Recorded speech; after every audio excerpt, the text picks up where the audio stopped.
स्वयं प्रभा, स्वयं प्रभा का अर्थ होता है जो अपने ही दिव्य तेज से दैदीप्यमान हो, प्रकाशित हो, वही स्वयं प्रभा। और वो स्वयं प्रभा सारी बानरी सेना को एक ही शर्त रखती कि नेत्रों को बंद कर लो। नेत्र अगर थोड़ी देर और बंद रखते तो शायद माता जानकी के पास ही पहुंच जाते, लेकिन अब इन बानरों से कितनी देर तक अब ध्यान की उम्मीद कर सकते हैं। ये बानर एक मन भी है, और मन आप कितनी देर तक आप इसको केंद्रित कर सकते हैं। पर अगर एक बार मन यदि सही तरीके से लग जाए तो निश्चित रूप से जानकी के पास पहुंच जाए। पर ये मन लगा नहीं, बीच में समुद्र सागर के इस पार ही रह गए, यानी बीच में संसार सागर है और इस पार सेना है।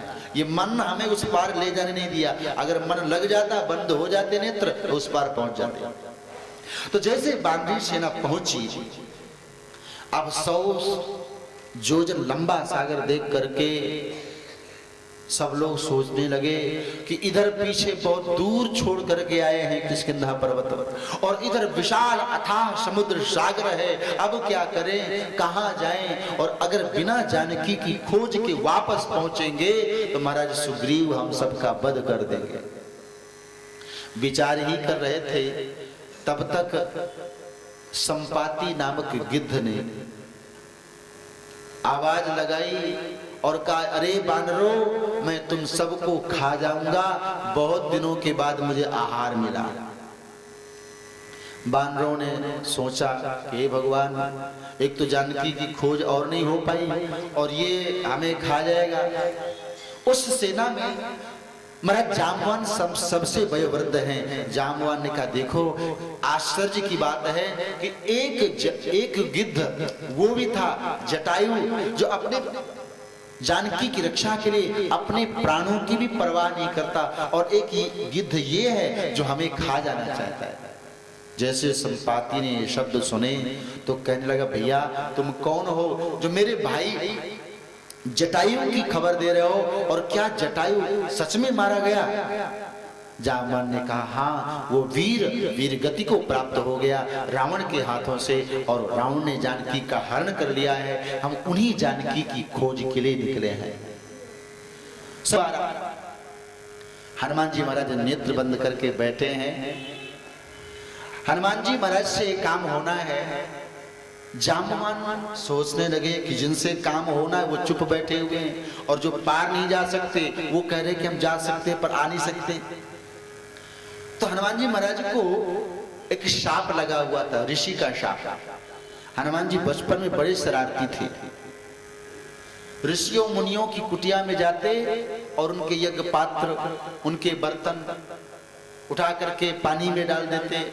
जिस वृक्ष के नीचे बैठ करके ध्यान करते वृक्ष को हिला करके डरवा देते। तो ऋषि ने शाप दे दिया कि जाओ, हम शाप देते हैं, तुम जितने बलवान हो पर तुम्हें अपने तुम्हें बल याद नहीं रहेगा कि तुम कितने बलवान हो, तुम्हें बल की विस्मृति हो जाए। और हनुमान जी कितने बलवान हैं ये किसी को पता नहीं। पर आज यदि जामवान के बल को बता दें तो हनुमान जी फिर से उसी तरह से उनके बल की स्मृति आ जाएगी। जामवान खड़े थे और तब तक जामवान हनुमान जी को कहने लगे, का चुप साधी रहा बलवाना, का चुप साधु रहा बलवाना, का चुप साधु रहा बलवाना, राम काज लगी तब अवतारा, राम काज लगी तब अवतारा, राम काज लगी तब अवतारा, राम काज लगी तब अवतारा, भय तुरंत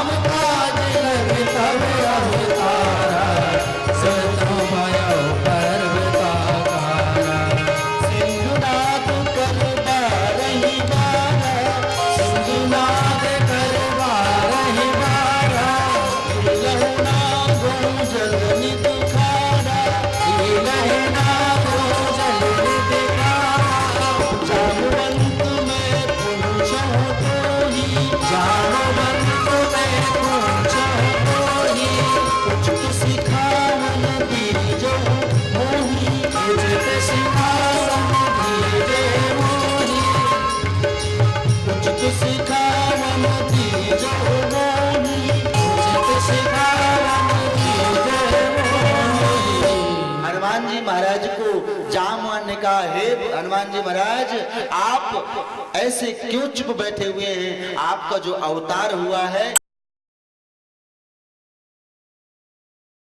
पर्वताकार हो गया, विशाल रूप धारण कर लिया, पर्वत के समान उनका शरीर हो गया। हनुमान जी महाराज कहने लगे, जामवान जी आप कहो तो रावण को पूरी लंका के सहित तो उठा करके यहाँ पर ले आऊं, आप कहो तो रावण का वध करके जानकी को ले आऊं, अथवा जानकी को ही उठा करके यहाँ ले आऊं। हनुमान जी महाराज जो वीरता का बखान किया, अंगद ने कहा, हनुमान जी आपके पराक्रम में कोई संशय नहीं हो सकता, लेकिन इतना करो तात तुम जाई सीता ही खोज, सीता की खोज करके, सीता को देख करके और राम की सुधि दे करके और सीता की जानकारी लेकर के वापस आ जाओ। हनुमान जी महाराज तुरंत प्रसन्न हो गए, विशाल रूप धारण कर लिया, जय श्री राम का निनाद करने लगे, घोष करने लगे। और जैसे जिस पर्वत के ऊपर खड़े होकर के छलांग लगाते हैं, वो पर्वत सीधा पाताल में चला गया और हनुमान जी महाराज आकाश में उड़ने लगे। जय चरण देई हनुमंता चलो सुधा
समुद्र के ऊपर से उड़ते जा रहे हैं, तो समस्त देवताओं ने सोचा कि हनुमान जी बलवान हैं, इसमें कोई शंका नहीं है, लेकिन जितने बलवान हैं उतने बुद्धिमान भी हैं, इनकी परीक्षा करो। तो परीक्षा लेने के लिए समस्त देवताओं ने सर्पों की मां सुरसा को भेज दिया। सुरसा विशाल रूप धारण करके और हनुमान जी के सामने प्रकट हो गई और कहने लगी कि मैं तुम्हें खा जाऊंगी। हनुमान जी ने कहा क्यों? बोलो मेरा काम है खाना लोगों को, मैं तुम्हें खा जाऊंगी। हनुमान जी ने कहा एक काम करो, अगर तुम्हें जरूर खाना है मुझे, तो मुझे राम जी का काम कर लेने दो, इसके बाद खा लेना। सुरसा ने कहा नहीं, अभी खाऊंगी। तो जैसे हनुमान जी महाराज को खाने के लिए दौड़ी, जो जन भरते ही बदन पसारा,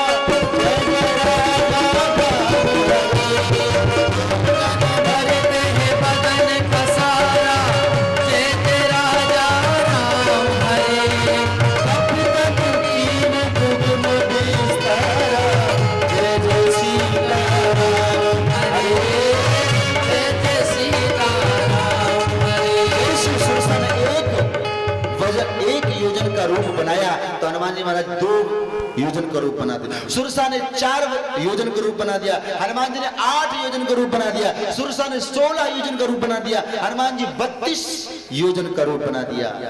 पर कहते जैसे 32 किया तो वो सुरसा कौन कम होने वाली थी, 64 योजन का रूप बना दिया, विशाल रूप। हनुमान जी ने सोचा कि अब इनकी इतनी ऊंचाई हो गई है कि हम अब इनके अंदर प्रवेश कर सकते। जैसे हनुमान जी छोटा रूप धारण करके मुख में प्रवेश किया और बाहर आ गए। ये सुरसा कौन है? संत कहते हैं सुंदर रस की इच्छा ही सुरसा है। आज इडली खाया, कल डोसा खा ले, परसों समोसा खा ले। ये जो मन की जो सुंदर रस की इच्छा ही सुरसा है। और इस सुरसा से बचने के लिए हनुमान जी ने क्या किया? हनुमान जी महाराज छोटा रूप धारण कर लेते, यानी विहार और आहार अगर सीमित कर लें तो ये शरीर चलता रहेगा। दूसरी बात, हनुमान जी महाराज भक्ति मार्ग में जा रहे हैं, राम का काम करने के लिए जा रहे हैं, जानकी की खोज के लिए जा रहे हैं। तो जानकी की खोज में हनुमान जी महाराज को 3 स्त्रियां मिलती हैं, सुरसा, लंकनी और एक राक्षसी। तो सुरसा है बृहद वासनाएं, बड़ा रूप, जिससे कि हनुमान जी महाराज को पार पाना है। तो बड़े रूप से पार पाने के लिए हनुमान जी ने क्या किया? और इच्छा ही सुरसा है। तो इच्छाओं को हम पार तो पा नहीं सकते, आज ये हुआ फिर कल वो हो जाए, फिर तीसरे दिन ये हो जाए। तो इच्छाओं से पार पाने के लिए हनुमान जी ने क्या किया? अपना छोटा रूप बना लिया। अपनी इच्छाओं को हम कम कर लें तो इस सुरसा से पार हो जाएंगे। और जैसे हनुमान जी महाराज ने छोटा रूप किया, सुरसा के मुख में गए, बाहर आए, वो सुरसा प्रसन्न हो गई और वो निश्चय कर लिया कि भाई ये जितने बलवान हैं उतने ही बुद्धिमान हैं, इसलिए आशीर्वाद भी दे दिया। राम काज लगी तब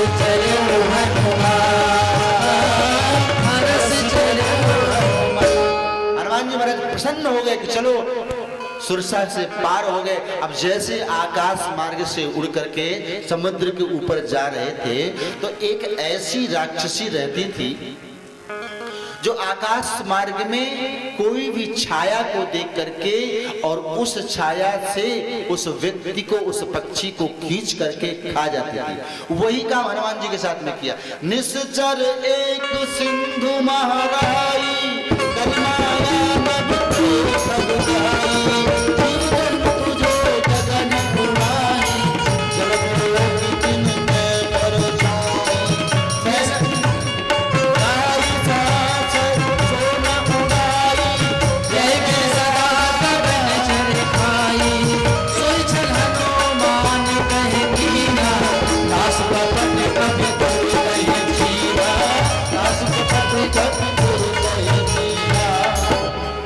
हनुमान जी के साथ में किया। हनुमान जी को खींचना प्रारंभ किया, हनुमान जी समझ गए और तुरंत उस निशाचरी का हनुमान जी ने पकड़ करके और वध कर दिया और फिर से आकाश मार्ग में ज्यों के त्यों उड़ने लगे।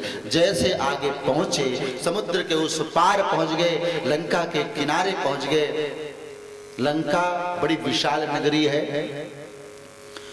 तो जैसे लंका के किनारे पहुंचे, मन में सोचने लगे कि मैं कैसे इसके अंदर प्रवेश करूं।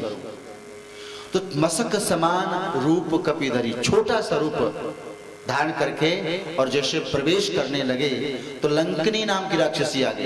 लंकनी ने कहा कि मैं तुम्हें खा जाऊंगी। जान ही नहीं मरम सठ मोरा, जय जय